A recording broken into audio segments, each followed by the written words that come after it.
दोस्तों बताना चाहूँगी, जब से अनिरुद्धाचार्य जी के विरोध में कुछ शब्द कहे थे दिशा पाटनी की बहन ने, तब से इस अभिनेत्री के घर पे प्रकोपित ज्वाला मतलब जल रही थी किनकी, सनातनियों की। आपको पता होना चाहिए कि कुछ ऐसे ग्रुप बने हुए हैं जो सनातन का विरोध करने वाले, सनातन को अब्यूज करने वाले और सनातन के पीछे पड़ने वाले, जो आतंकी लोगों से मिले हुए और बहुत सारा फंड पाते हैं, उनके पीछे पड़े हुए हैं।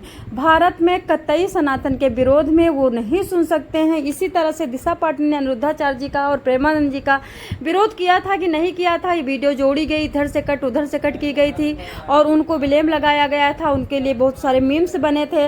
बाद में उन्होंने क्लियर भी किया था दिशा पाटनी की जो सिस्टर हैं कि नहीं, मुझे तो पता ही नहीं कि मैंने अनिरुद्धाचार्य जी का ये बयान देखा ही नहीं, तो मैं कैसे कह सकती हूँ, मैं तो खुद सनातनी हूँ। इस तरह से उनका बयान आया था। लेकिन उसके पहले बहुत सारी वीडियो वायरल हो चुकी थी। अभिनेत्री दिशा पाटनी के बरेली स्थित घर पर इस बात के बयान के चलते सनातनियों ने, जैसा कि आपको पता है, समय समय पर सनातनियों का विरोध करने वाले का धराशायी और अंतिम अंजाम में पहुंचाने वाले कुछ ऐसे ग्रुप हैं और हम उनको सलूट भी करते हैं। फिलहाल दो शूटर एनकाउंटर में ढेर कर दिए गए हैं। यूपी एसटीएफ और हरियाणा एसटीएफ की संयुक्त कार्रवाई में दोनों बदमाश ढेर हुए हैं।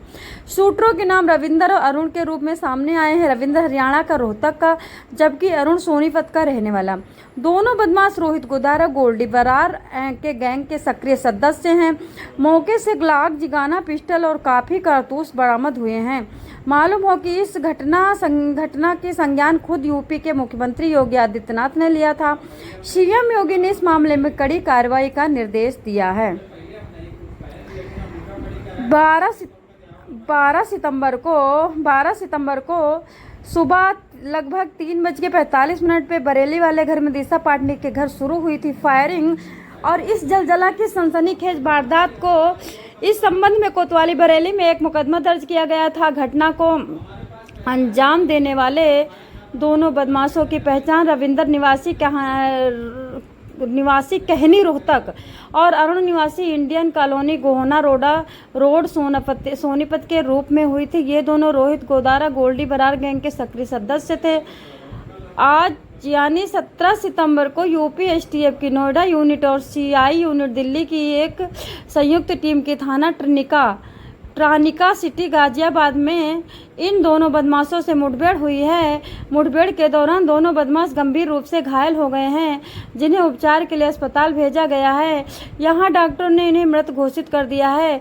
पुलिस ने मौके से एक ग्लाक, एक जिगाना पिस्टल के साथ साथ काफ़ी मात्रा में कारतूस भी बरामद किए हैं।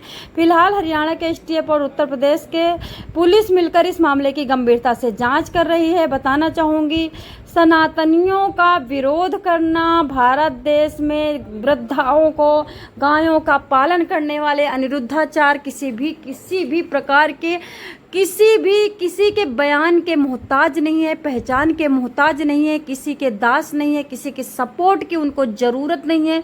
वे अपने आप में बिल्कुल एक तरल पदार्थ, यूनिक और पोलाइट और शास्त्रों के ज्ञाता हैं। उनसे अगर जो टकराएगा चूर चूर हो जाएगा, क्योंकि वो राष्ट्र के रक्षक के साथ साथ सनातन के रक्षक और हिंदू के रक्षक, उसके साथ साथ वे तुम्हारी माताओं को और तुम्हारी बहनों को जो तुम्हारा फर्ज है पालना चाहिए वो पालते हैं।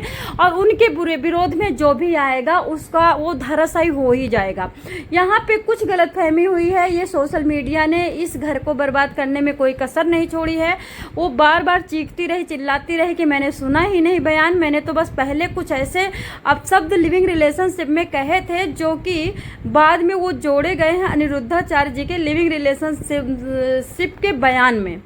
तो दोस्तों, इस तरह से किसी को बर्बाद करने में सोशल मीडिया समर्थ रहा है। पबजी गेम हो या फिर चाहे किसी तरह का ब्लैकमेलिंग या फिर वीडियो शूट करना या पोर्न वीडियो या फिर अब किसी के नहाते के वीडियो बहुत सारे बना लेना, किसी के साथ टच या बैड टच के वीडियो बना के सताना, प्रताड़ित करना, ये टोटल आप ये समझ सकते हो कि जो दिशा पाटनी के घर में फायरिंग हुई बिल्कुल इस तरह से नहीं होना चाहिए थे। उसने जब बार बार बयान दिया कि हमने नहीं बनाया, हमने विरोध नहीं किया, ये पहले से बना हुआ था मेरा, मैंने तो बहुत पहले बनाया था, इन्होंने तो बयान अब दिया है, इधर का कट उधर का कट करके।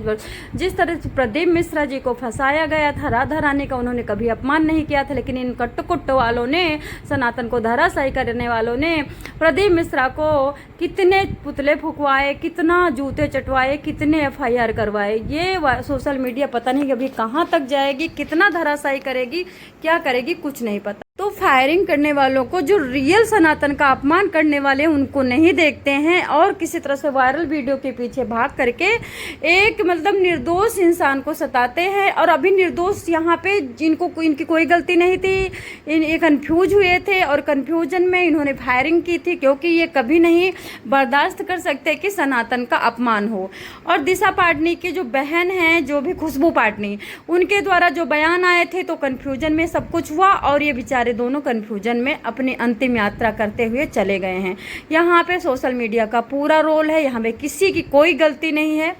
ना तो अनिरुद्धाचार्य जी की तो गलती कभी चींटी के बाल के बराबर नहीं हो सकती है, खुशबू पाटनी की भी कोई गलती नहीं थी। ये दोनों कन्फ्यूजन में, और अभी इनको इनकाउंटर नहीं करना चाहिए था, इनसे बिठा करके पूछना चाहिए था, इनको बताना चाहिए था, इनका कन्फ्यूजन दूर करना चाहिए था। दोस्तों, जो सनातन से टकराएगा वो चूर चूर हो जाएगा, हमें ऐसा लगता है। क्योंकि जितने धर्म हैं बाकी के, कहीं पे मीट खाओ, मुर्गा खाओ, सुअर खाओ, देवताओं को पूजो, पितरों को पूजो, भूतों को पूजो, उनको मतलब मरी हुई लाश को पूजो, कहीं कुछ। लेकिन हमारा ही धर्म एक ऐसा जो पवित्रता को रिलेट करता है और साक्षात भगवान विष्णु से कनेक्ट करता है, और बातें सिर्फ आत्मा की करता है और चिंतन की करता है, ध्यान की करता है। बाकी धर्मों में हमने देखा है इतनी ज़्यादा, मतलब सिर्फ कहते नहीं कि खाया पिया कुछ नहीं, प्लेट तोड़ा 12। तो बस इससे आगे मैं कुछ नहीं कहूँगी। तो अभी जय श्री कृष्णा।